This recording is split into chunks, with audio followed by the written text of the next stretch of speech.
आज पाकिस्तान में एक अजीब सी खामोशी है। हुकूमत भी है, पार्लियामेंट भी है, लेकिन फिर भी सिस्टम लरज रहा है।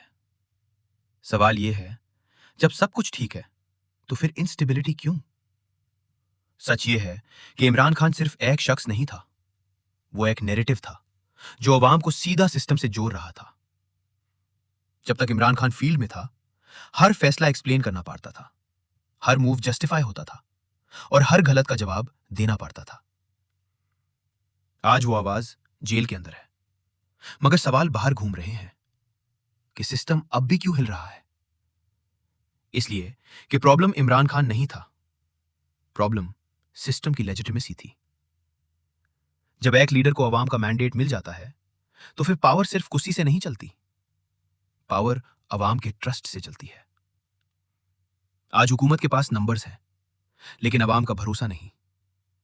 यही वजह है कि हर डिसीजन पे डाउट है, हर पॉलिसी पे सवाल है और हर स्पीच पे यकीन कम होता जा रहा है।